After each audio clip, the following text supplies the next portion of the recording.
ئەم کاتتان باش هیوای خۆشی و شادیتان بۆ دەخوازم لە هەر شوێنێک بن. بەڕاستیش ئەو سوڕانەوەی بە پلەی 180 دەرەجە لەلایەن سیاسەتی ئەمریکا ڕاستەڕ بڵێن کابینەکەی دۆناڵد ترامپ بە تایبەتیش لەسەر سووریا ئیتر زۆر کەسی تووشی پەشۆکی کردووە. یەک لەوانش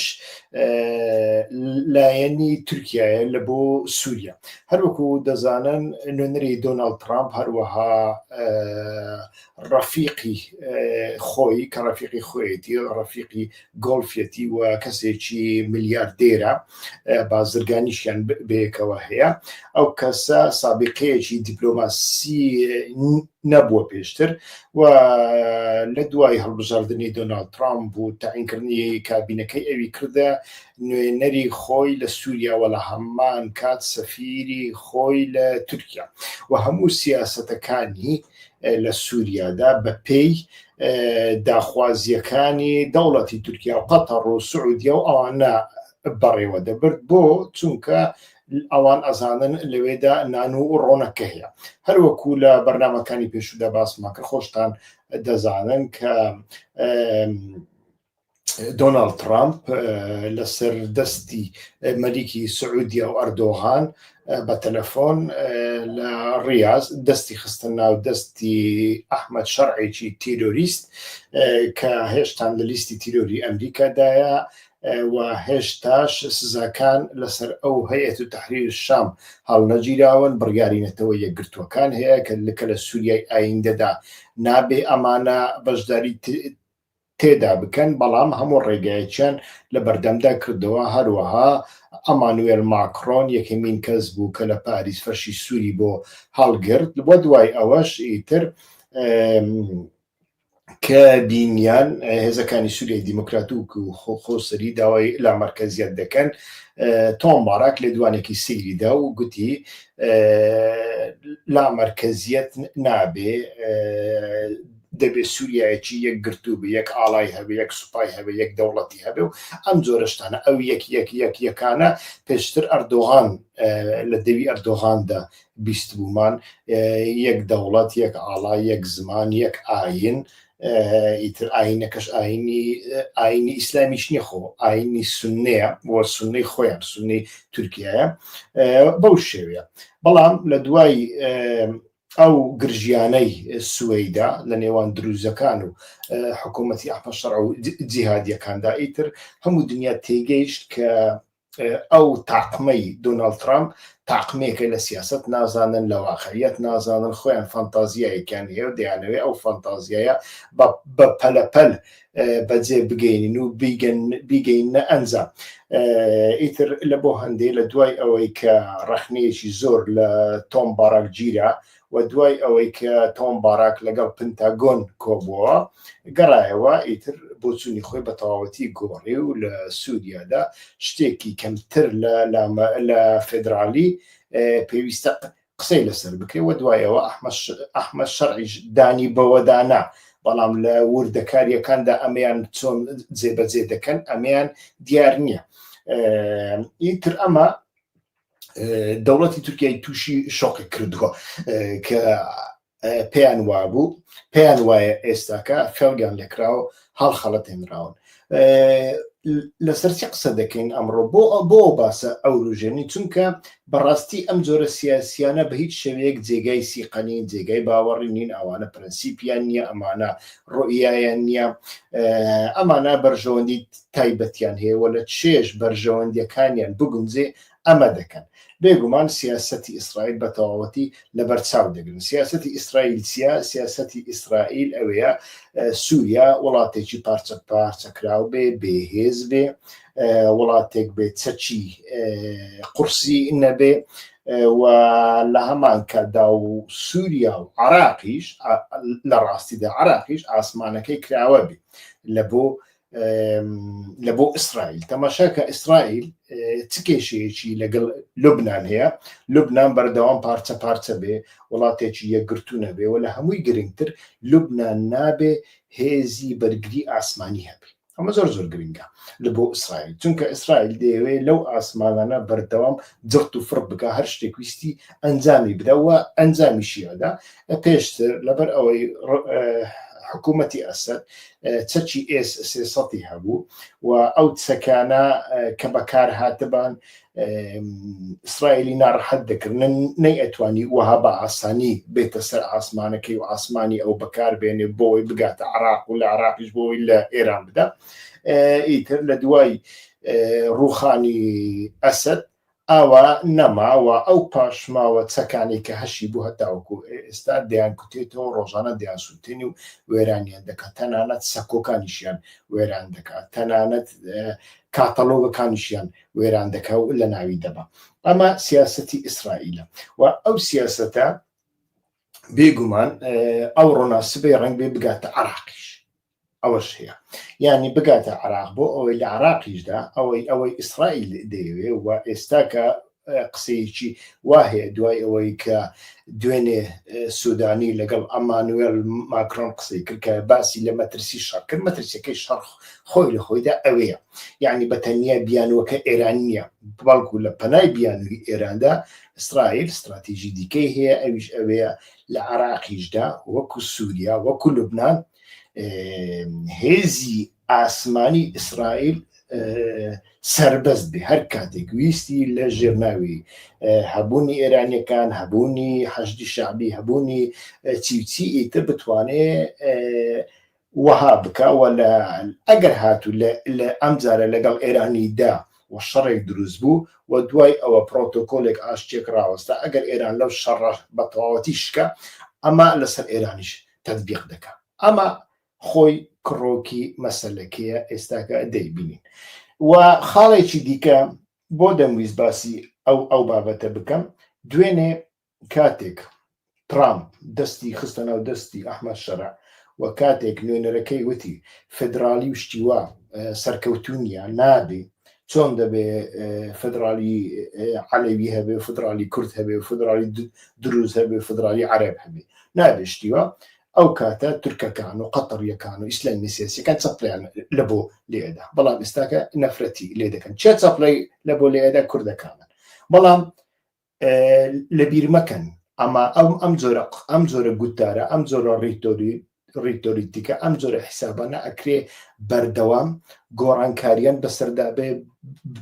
دووبارە بە پێچەوانەوە، بە پێچەوانەی ئێستاوە مەبەستم، یعنی وەکو دوێنێ لێبێتەوە. لە بۆ هەندێ ئینسان دەبێ ڕۆیایەکی تایبەتی هەبێ و ئینسان دەبێ بە واقعیانە تەماشای بابەتەکان بکە، بابەتەکان لەسەر چوارچێوەیەک بەڕێوە دەچن. تەنانەت ئەوەی کە ئیسرائیلیش ئەمڕۆکە هەوڵی بۆدا ئەو هەژمونگەرایی کە دەیەوێ لە ڕۆژهەڵاتی ناوەڕاست بیپارێزێ ئەنجامی بدە ڕۆژهەڵاتی ناوەڕاستی گەورە، چونکە نوێنەری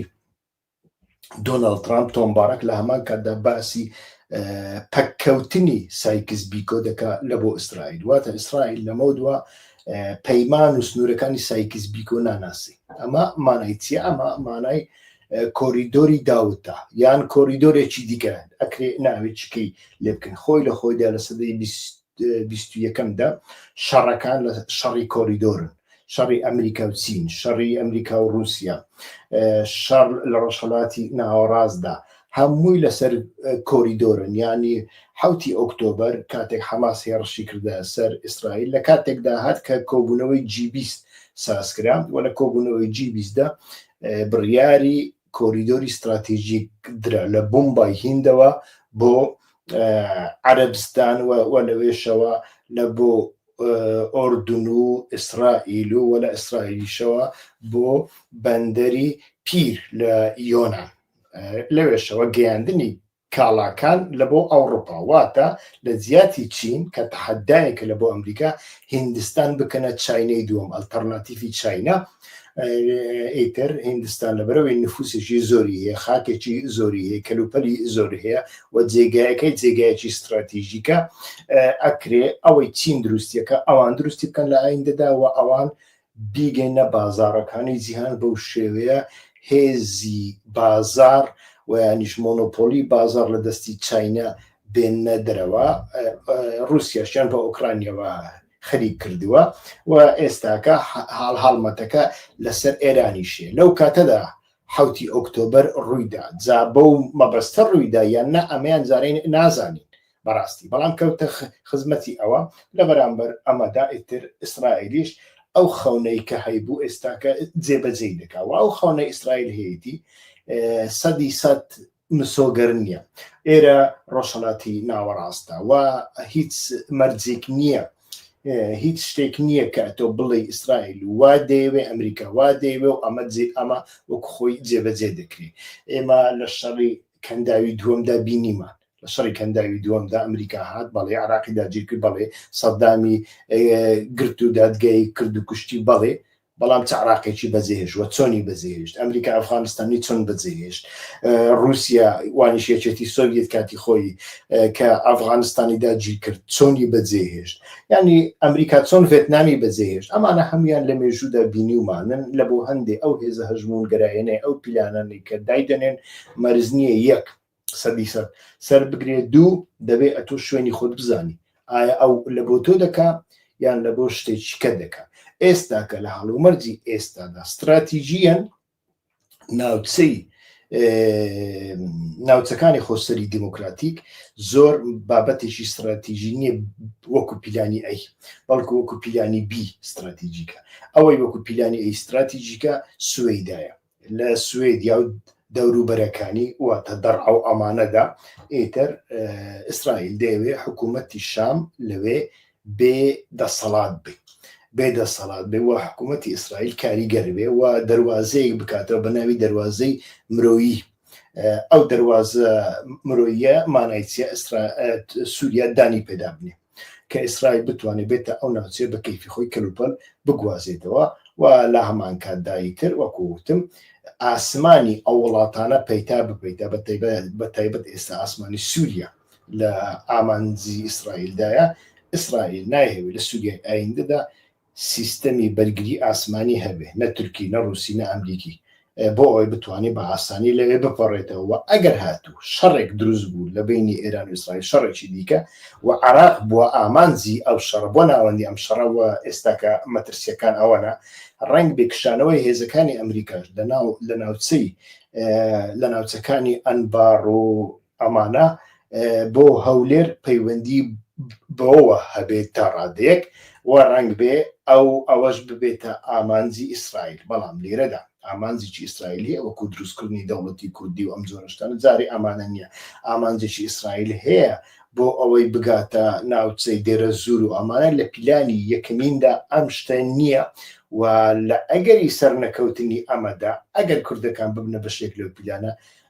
ئەگەری زۆرە تووشی مەترسی زۆر گەورە ببن ئێمە لە مێژوودا بینیومانە کە ئیسرائیلیەکان کوردەکانیان چۆن لە بۆ خۆیان بەکارهێناوە ئەوە مانای ئەوە نییە کە ئێمە وەکو چەپەکانی پێشوو بچین شەڕی ئیسرائیل بکەین ئیتر لە ژێرە دروشمی دژە ئیمپریالیزم و دژە زایۆنی ئیتر بکەوینی خزمەتی گوتاری عەرەبی و ئیسلامی ناوچەکەوەیانیش گوتاری دەوڵەتنەتەوەی ناوچەکە کە گوتارێکی چاق بەست و گوتارێکی دۆگماتیکە کە گوتارێکی دیموکراتیک نییە ئەوە واتای ئەوە نییە بەڵکو توانێت لە ڕێگای ئەمەدا تۆ بتوانانی زیاتر دەست و پێت بکرێنەوە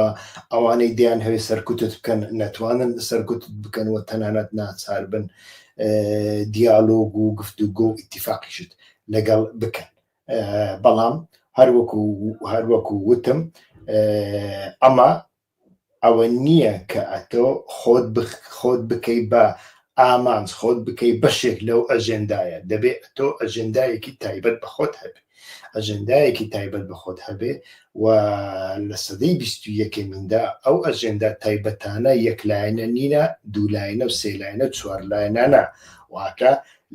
لە هەندێک شوێندا تۆ ئیتیفاقی لەگەڵ دەکەی پەیوەندیت لەگەڵی هەیە لە هەندێک شوێندا تۆ ناکۆچیت لەگەڵی هەیە ئەم شتانە هەمویان دەبێت بە شێوەیەکی وەستایەنە